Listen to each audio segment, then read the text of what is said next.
Halo semua, perkenalkan kami dari kelompok Serabi, Serikat Rakyat Biologi.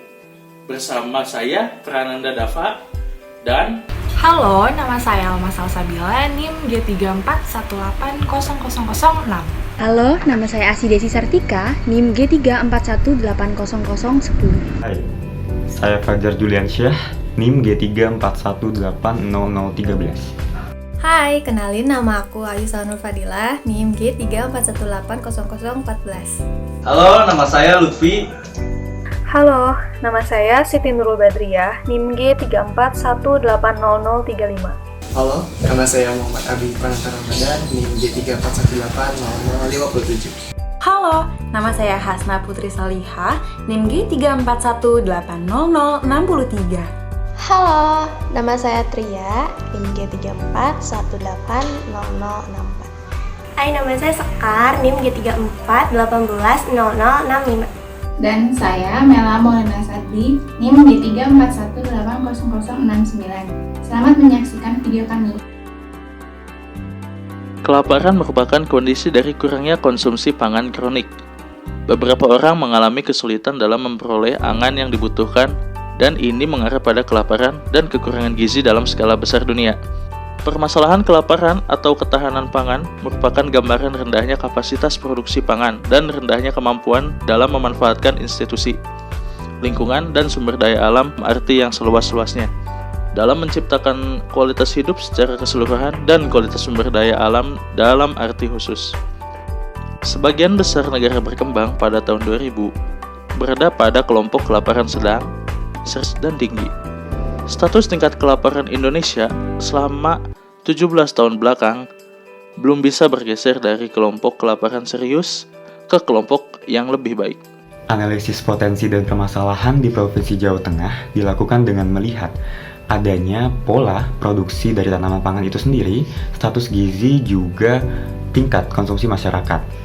Data tersebut diperoleh dari Dinas Pertanian dan Perkebunan Provinsi Jawa Tengah dari tahun 2012 hingga 2017. Pola produksi tanaman pangan padi, jagung, dan kedelai dari tahun ke tahun mengalami penurunan, tetapi komoditas tanaman pangan padi merupakan yang paling banyak diproduksi antara ketiganya.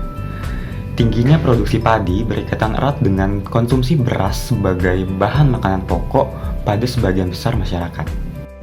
Menurut Diknes Jateng 2015, kasus balita gizi buruk di Provinsi Jawa Tengah pada tahun 2015 mengalami peningkatan, yaitu sebesar 922 kasus.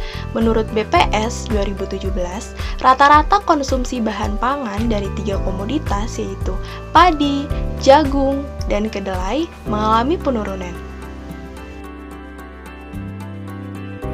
Ketahanan pangan merupakan suatu sistem ekonomi pangan yang terintegrasi dari berbagai subsistem.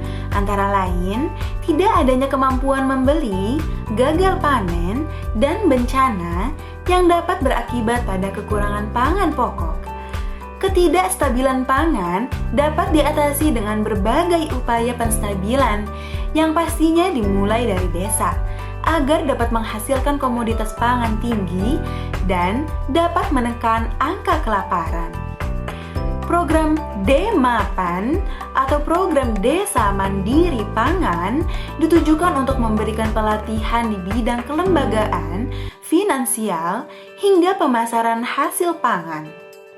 Program ini dianggap memiliki dampak yang signifikan terhadap penurunan tingkat kemiskinan baik di dalam maupun luar Pulau Jawa.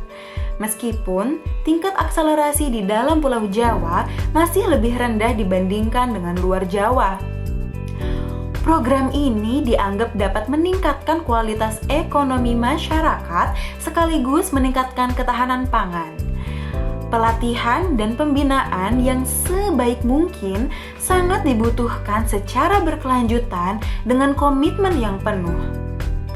Sejalan dengan program D-MAPAN, program UPSUS Pajale atau Upaya Khusus Peningkatan Produksi Padi, Jagung, dan Kedelai diadakan untuk mewujudkan cita-cita negara seperti swasembada pangan.